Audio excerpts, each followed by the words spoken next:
유명한 배우 찰리 채플린이 남긴 말 중에 아직도 많은 사람들에게 기억되고 있는 그런 문장이 하나가 있습니다. 인생은 가까이서 보면 비극이지만 멀리서 보면 희극이다 라는 문장입니다.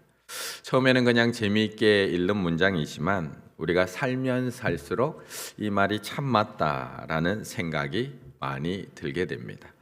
멀리서 보면 그럴듯해 보입니다. 잘 살고 있는 것 같아 보이고요. 다들 행복한 것 같아 보입니다. 그런데 막상 가까이서 보면 그 사람의 삶 속에 들어가 보면 눈물이 있고 아픔이 있고 힘듦이 있다는 것을 우리는 금방 알게 됩니다. 요즘은 그런 모습이 훨씬 더 많아진 것 같습니다. 아는 분들 카톡 프로필 사진 보면 또 인스타그램 보면 페이스북을 보면 여러 가지 사진들이 올라온 것만 보면 얼마나 행복해 보이는지 모릅니다. 모두가 다 여행도 잘 다니는 것 같고 나만 못 다니는 것 같고 다들 전국의 맛집에 카페에 어떻게 그렇게 잘 찾아다니는지 모든 사람들의 삶이 우아해 보이고 화려해 보이고 행복해 보이기만 합니다. 그런데 막상 조금만 가까이 가서 들여다보면 각자 다 나름의 눈물이 있고 아픔이 있고 슬픔이 있습니다. 저분은 참 신앙이 좋아서 그 집에는 아무 일도 없겠다 라는 생각이 들지만 막상 신방 가서 보면 갈등이 없는 집이 없고 기도 제목이 없는 집이 없고 아픔이 없는 집이 없습니다. 멀리서 볼 때는 다 희극 괜찮아 보입니다. 하지만 가까이서 가보면 다들 아픔과 슬픔이 있습니다. 오늘 본문에 나오는 이 무화과 나무 비유가 딱 그런 이야기입니다. 멀리서 보면 참 풍성해 보입니다. 잎이 풍성하게 우거져 있습니다. 얼마나 그럴듯해 보이는지 모릅니다. 멀리서 보면 분명히 저 나무에는 열매도 있을 것 같아 보입니다. 그런데 예수님께서 직접 가까이 가서 보니 잎사귀 위에는 아무것도 없습니다. 마치 요즘 시대를 살아가고 있는 우리들의 모습을 이 무화과 나무를 통해서 그대로 바라보게 하십니다. 그렇다면 예수님께서 가까이 오셔서 이런 우리의 모습 가만히 들여다보실 때 과연 나의 나무는 어떤 모습일까요? 오늘 고난주간 첫날 아침 고난의 흔적을 가지고 또 우리를 찾아오신 예수님 앞에 나의 마음을 온전히 내어놓고 이번 고난주간을 시작하셨으면 좋겠습니다. 13절의 말씀을 같이 한번 읽겠습니다. 13절입니다. 멀리서 멀리서 잎사귀 있는 한 무화과나무를 보고 혹 그 나무에 무엇이 있을까 하여 가셨더니 가서 보신즉 잎사귀 외에 아무것도 없더라. 이는 무화과의 때가 아님이라. 아멘. 아멘. 예수님과 제자들이 이제 베다니에서 나오셔서 예루살렘으로 올라가는 길입니다. 아침이었습니다. 인간의 몸을 입고 오신 예수님 몹시 시장하셨습니다. 그때 멀리 있는 나무가 한 그루 눈에 들어옵니다. 무화과 나무입니다. 잎이 무성합니다. 멀리서 보아도 너무나 잎이 무성해 보였습니다. 몇 번이나 우리가 이런 고난주간을 보내며 살펴봤던 본문이기 때문에 몇 번이나 이 부분을 설명드렸지만 팔레스타인의 무화과 나무는 1년에 2번 열매를 맺습니다.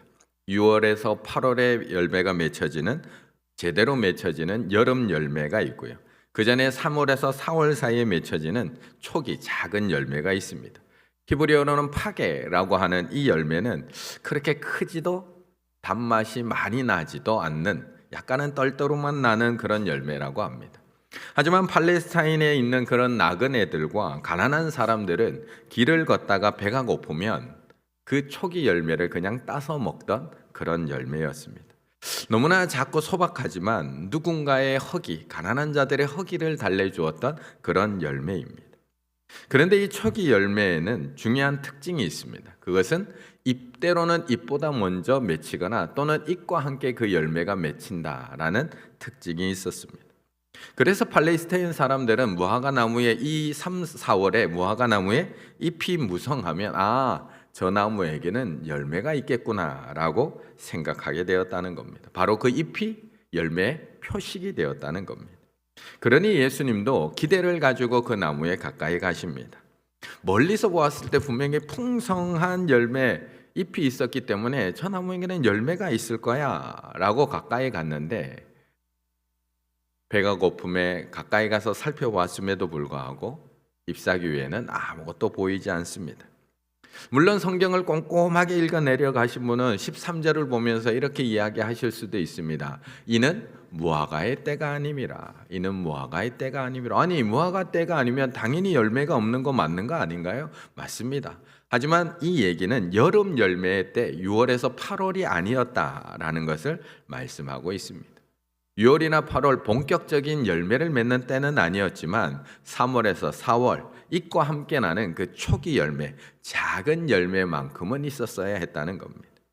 그런데 예수님이 가까이 가서 보았을 때 이 무화과 나무에는 열매도 없는데 열매가 있는 척 풍성한 나뭇잎만 가득 달려 있었다는 겁니다. 그렇다면 우리의 신앙의 모습은 어떨까요? 고난주간을 시작하면서 멀리서 봐서는 다들 그럴듯해 보입니다. 저도 그럴듯해 보이지 않나요? 우리의 모습은 멀리서 보면 꽤 괜찮아 보입니다. 그런데 우리의 신앙은 어떨까? 그런데 우리 예수님은 그냥 멀리서 보고 판단하시지 않는다는 겁니다. 가까이 오셔서 직접 들여다보십니다. 그것이 두렵기도 하고 또 한편으로는 감사한 일이기도 합니다.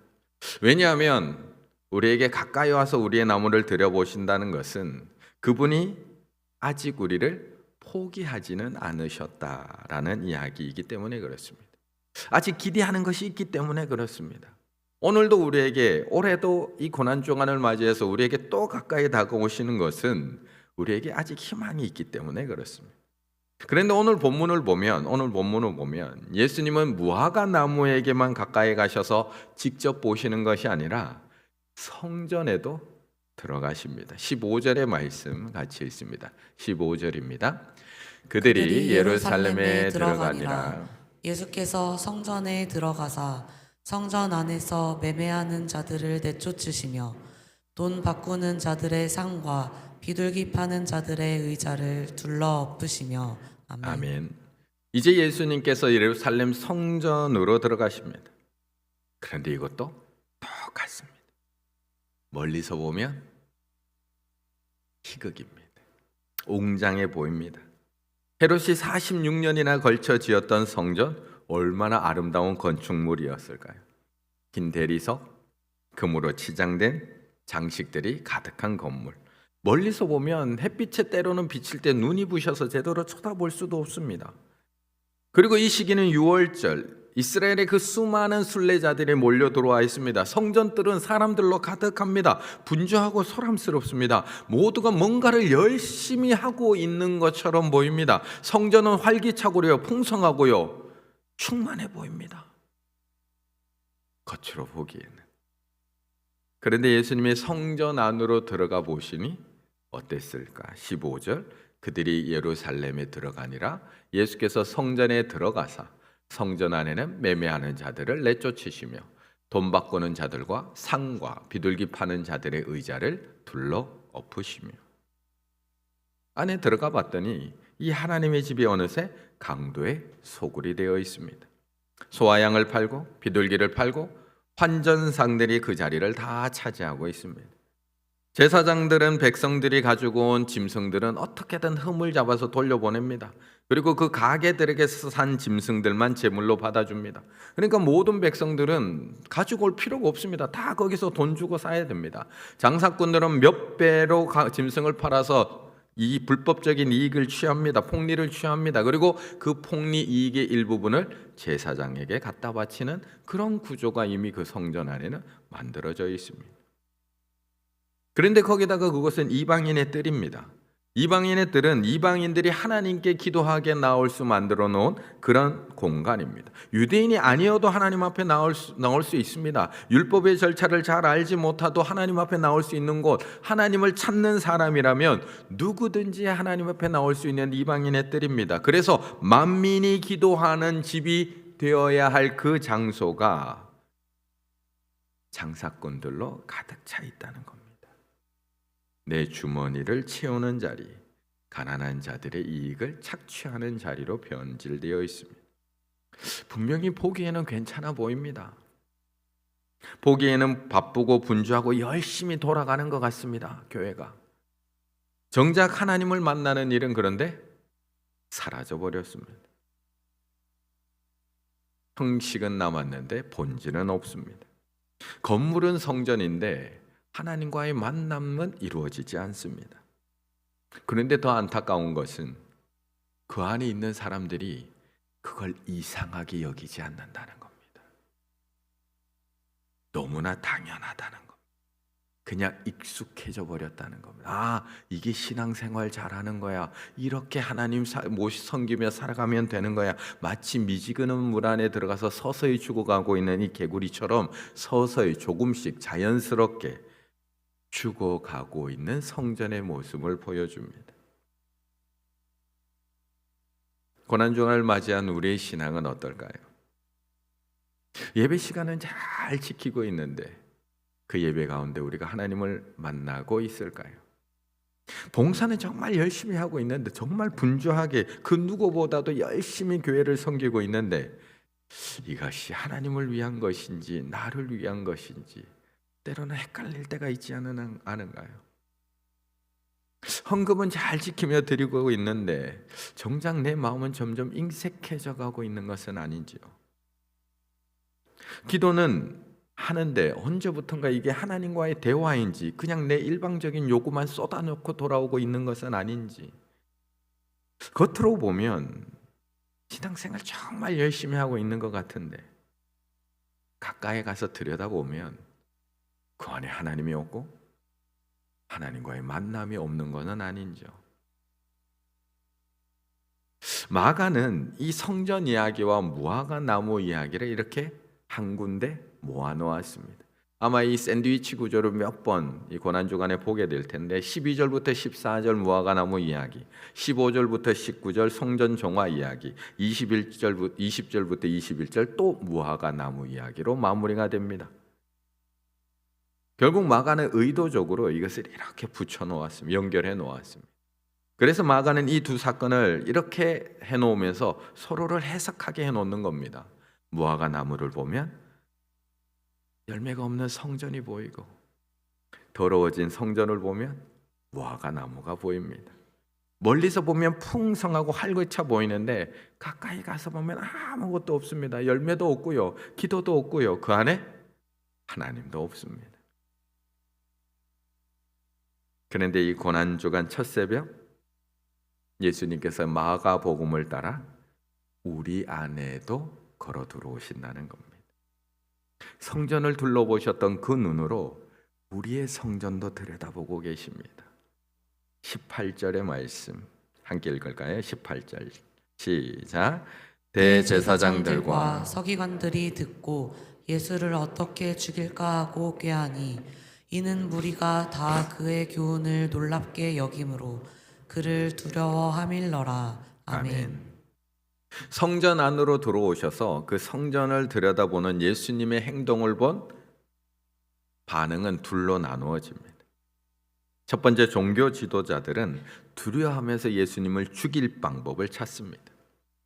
그런데 또 한 그룹 무리는 그 말씀에 놀라워하고 있습니다.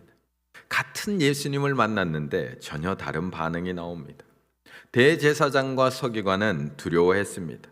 이 두려움은 예수님이 틀렸기 때문에 두려운 것이 아니라 맞았기 때문에 두려운 겁니다. 자신들이 지금 만들어 놓은 이 강도의 속을, 이방인들이 기도해야 될 것을 장사판으로 만들어 놓은 것, 하나님의 집을 자신의 탐욕으로 채우는 그 도구로 사용한 것 스스로 알고 있는 겁니다.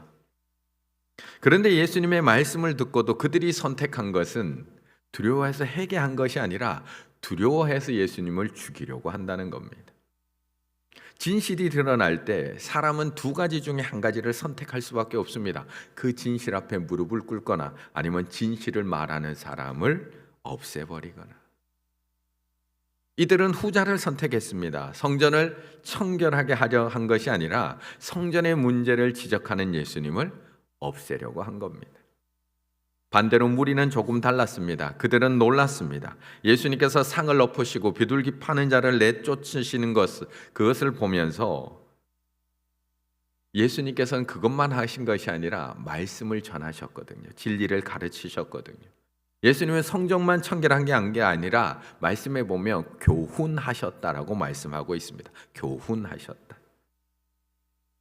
예수님은 그냥 성경 청결로 행동만 한 것이 아니라 말씀도 가르쳐 주셨습니다. 진리를 선포하셨습니다. 그러자 그 무리들은 그 말씀 앞에 놀라며 두려워하며 회개했다는 겁니다. 그렇다면 오늘 새벽 이 말씀 앞에 우리는 어떤 반응을 선택해야 될까요? 그런데 오늘 본문에서 우리가 주목해야 될 사실은 예수님께서는 이 더럽혀진 성전을 그냥 모른 척하지 아니하시고 그냥 돌아가지 아니하셨습니다. 아이고 이 더러운 거 이거 어떻게 하냐. 아이고 여긴 방법이 없다. 포기하지 않으셨습니다.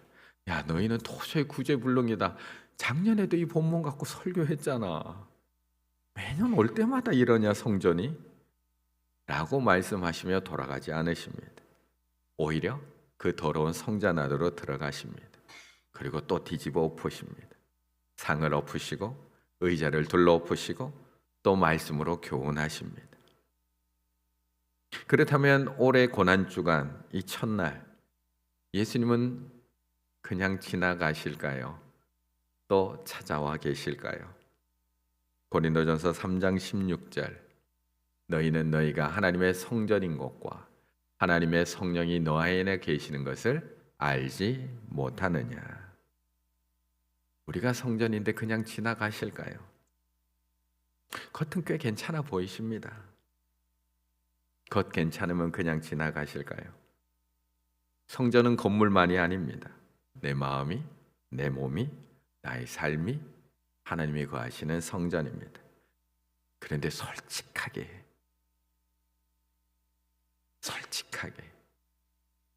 예수님이 들여다보신다면 어떠실까요? 분주하지 않으신가요? 소란스럽지 않으신가요? 이미 걱정으로 가득 차 있고 욕심이 중간에 꽉 자리 잡고 있고 두려움이 가득하고 누군가에게 받은 상처로 켜켜이 쌓여 있지는 않으신가요? 기도의 자리는 어느새 사라져 있고 하나님과의 만남은 이미 저 구석으로 밀려나 있고 멀리서 보면 꽤 괜찮게 신앙생활하는 것 같은데 가까이 가서 조금만 가까이 가서 보면 이 무화과 나무처럼 예루살렘 성전처럼 열매는 없고 입만 무성한 건 아닌가요? 그런데 오늘도 예수님은 그 더러워진 성전 외면하지 않으십니다. 예루살렘 성전에 들어가신 것처럼 오늘도 우리의 마음에 찾아와 계십니다. 그리고 이렇게 말씀합니다. 요한계시록 3장 20절 같이 읽을까요? 볼지어다 내가 문 밖에 서서 두드리노니 누구든지 내 음성을 듣고 문을 열면 내가 그에게로 들어가 그와 더불어 먹고 그는 나와 더불어 먹으리라. 아멘. 예수님은 이번 고난 주간에도 우리의 마음의 성전을 두드리고 계십니다. 이미 포기하셨다면 오지도 않으셨을 겁니다. 찾아오신 것 자체가 은혜입니다. 들어오셔서 상을 뒤집어 엎는 것도 사랑이고 우리를 깨끗게 하시는 것도 사랑이고 성전 정화는 심판이 아니라 회복의 시작입니다. 예수님께서 이 더러워진 성전을 뒤집어 엎는다는 것은 우리를 포기하신 것이 아니라 다시 하나님의 집으로 세우기 위한 하나님의 사랑이라는 겁니다. 고난주간 첫날 새벽 이 질문을 스스로에게 한번 던져보셨으면 좋겠습니다. 예수님이 지금 내 마음의 성전에 들어오신다면 무엇을 보실까? 잎만 무성한 나무를 보실까? 과연 열매를 보실까? 분주하고 소란스러운 성전을 보실까? 아니면 기도하며 하나님을 만나고 있는 성전을 보실까? 이번 고난주간을 시작하면서 지저분해진 내 마음의 성전을 감추려고만 하지 마시고 내 마음의 성전을 두드리고 계시는 예수님께 그 마음의 성전을 온전히 내어드림으로 이 마음의 성전이 다시 기도하는 집, 다시 말씀의 집, 하나님을 만나는 그 아름다운 성전으로 만들어 가시는 우리 충일의 가족들 다 되시기를 간절히 바라겠습니다.